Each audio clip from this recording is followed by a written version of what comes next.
Hey friend, and welcome to this channel. Today we're going to answer the question, does God exist? And this channel that I have, it's all about Bible, prophecy, apologetics, and evangelism. So if these things interest you, as well as this question, this is the channel and the video for you. So don't forget to like, subscribe, and share, and let me know what you think in the comment section down below. Does God exist? We're going to answer the question here today from a creationist standpoint. There have traditionally been four basic arguments used to prove God's existence. They are called the cosmological, ideological, axiological, and ontological arguments. And so we're going to answer the question, does God exist, from a creationist standpoint, the argument from creation. The basic idea of this argument is that since there is a universe, it must have been caused by something beyond itself. It is based on the law of causality, which says that every limited thing is caused by something other than itself. And there are two different forms of the argument, so we will show them and delve into them separately. The first form says that the universe is basically needs a cause. The first form of the argument requires that the universe has to have a cause for its beginning. The second form of the argument basically argues that it needs a cause right now to continue to exist. So there must be reason for the world to come into existence as well as for its continued existence. And this is what we're going to delve into. Now, as a creationist and Bible believer, I believe that Paul elucidated this creationist principle that we can argue from creation, the existence of God, from Romans chapter 1, verses 19 to 20. Paul said that all men know God because it's made evident to them through creation, where in creation God's invisible attributes have been made manifest. His eternal power and divine nature have been clearly seen, being understood through that which has been made. So all creation talks about its creator. Plato, he's actually the first thinker known to have developed an argument based on causation, and Aristotle followed. In Christian thought, Augustine, Aquinas, and Anselm, and Descartes, and others have, to this present day, have been showing valuable information and value argumentation based on creation. Now, the universe was caused at the beginning. This argument says that the universe is limited and that it had a beginning and that its beginning was caused by something beyond the universe. It can be stated this way in 3 points. The first point would be that the universe had a beginning, right, as I just shared with you. The second point would be anything that has a beginning must have been caused by something else. And then the third point in this argument would be that the universe was caused by something else, and this cause was simply God. In order to avoid the conclusion that this, everything came into creation or came to be through God, to avoid it, some people say that the universe is eternal and it never had a beginning. It just always existed, right? But we have 2 ways to answer this objection. The first, and the scientific evidence supports the idea that the universe had a beginning. The consensus of scientists studying the origin of the universe is that it came into being in a sudden, cataclysmic way. This is called the Big Bang Theory. So there must have been some sort of Big Bang that brought everything to existence, and most scientists agree that there had been some cataclysmic event that started it all. So the question is, well, what preceded the cataclysmic event? Because there had to be something that put in motion the Big Bang, right? So that's the point. There must be a creator who initiated this big creation. We remember in Genesis chapter 1 that God spoke and everything came into existence over a span of 6 literal days, and on the 7th day he rested. God rested. So over a span of 6 literal days, there was a big creation event, a big cataclysmic, you could say, bang of creation. And yeah, the Bible tells us that, there was a cataclysmic creation account. Everything kind of came into existence suddenly. The second law of thermodynamics says the universe is running out of usable energy. Okay, the universe is running out of energy. That's the point. So if the universe is running out of energy, everything would be depleted and gone, but everything is still running. So the point is that according to thermodynamics, everything is running down, but in order for everything to be running down means that something would have had to been run up. Everything would have had to be run up. So what ran up everything so that it could eventually diminish and go down? You have to say that there must be a creator who brought everything to existence and ran everything up, and now we're seeing a diminishing. And by the way, in the Bible, it talks about this diminishing, that all the world is moaning and groaning under the burden of sin, that the fabric of creation is coming apart. Everything is degenerating, and because of sin, there's death, and death is a degeneration.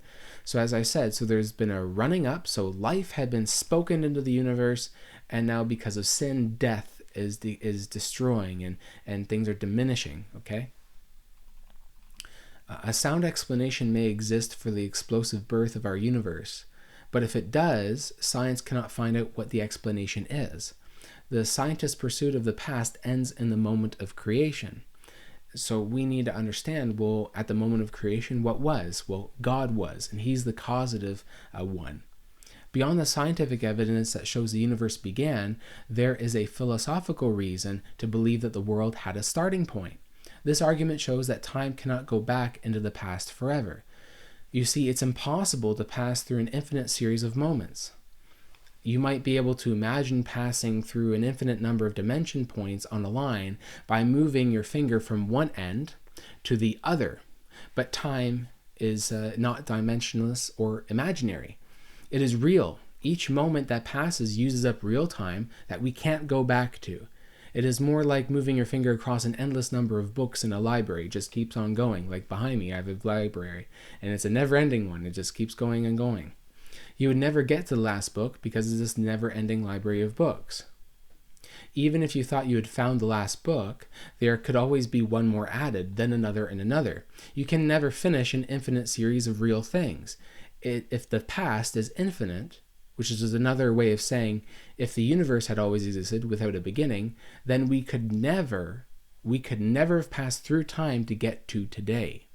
If the past is an infinite series of moments, and right now is where the series stops, then we would have passed through an infinite series, and that is impossible.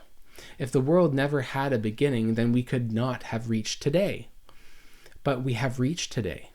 So time must have begun at a particular point in the past, and today has come at a definite time since then.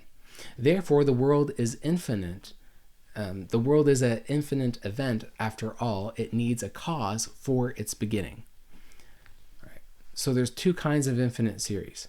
There are two kinds of infinite series. One is abstract, and the other is concrete. An abstract infinite series is a mathematical infinite.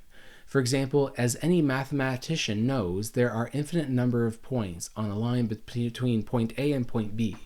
No matter how short or long the line may be, there's still point A and point B. While there's an infinite number of abstract mathematical points between two bookends, nevertheless, we cannot get an infinite number of actual books between them, no matter how thin the pages are. Nor does it matter how many feet of distance we place between the bookends. We still cannot get an infinite number of books there. So while abstract mathematical infinite series are possible, actual concrete infinite series are actually not. Right? So now that we have seen that the universe needs a cause for its beginning, let's move on to the second form of the argument, which is how the universe needs a cause of existence right now. The universe needs a cause for an existence, a continuing existence. Something is keeping us alive and existing right now. We don't just disappear into thin air, right? Something has only caused us and caused the world to begin, to come into being. And I'll harken back to Genesis 1 on that point. So the universe is continuing and conserving its existence in the present. And you can read about Colossians 1:17 and how basically God is upholding everything by the word of his power, and that he is basically his creation is also sustaining, and God is sustaining his work. So the world needs both an originating cause and a conserving cause. So in a sense, this question is most basic, and it can be asked in its most basic sense this way: why is there something rather than nothing? And it can be put this way into three separate points. So here's the first one. Finite changing things exist. For example, me or you. I would have to exist to deny that I exist. So either way, I must really exist. And the second point would be that every finite gauging thing must be caused by something else. If it is limited and it changes, then it cannot be something that exists independently of itself. If it existed independently or necessarily, then it would have always existed without any kind of change. And then the third is that there cannot be an infinite regress for these causes. So another way of saying it would be that you can't go on explaining how this finite thing causes this finite thing, which causes this other finite thing, and on and on and on, because that really just puts off the explanation indefinitely and it doesn't explain anything. So if we are talking about why finite things are existing right now, then no matter how many finite causes you line up, eventually you will have one that would be both causing its own existence and be an effect of that cause at the same moment. And this doesn't make sense. So no infinite regress can explain why I am existing right now. So finally, the fourth point here is that there therefore must be a first uncaused cause of every finite changing thing that exists. You and I are causes of something, and that cause, that great uncaused cause, is God himself. God, he is the one eternal being that was never created, that he was and always is, and he set everything to motion and created us. And all causes proceed from the uncaused cause, God. And that is the point. I hope this makes sense, and I hope that you perhaps are changing your mind. You can say, yes, God does exist, and this God must be the God of the scriptures. Now, there are several points we can get into more deeply here, but this is the topic. Does God exist from a short standpoint? If you like this video, don't forget to like, subscribe, and share. And hey, did this make sense, or are you struggling with it? Let's have a discussion down below in the comment section. Thank you for studying with me, and may God bless and keep you until we study again.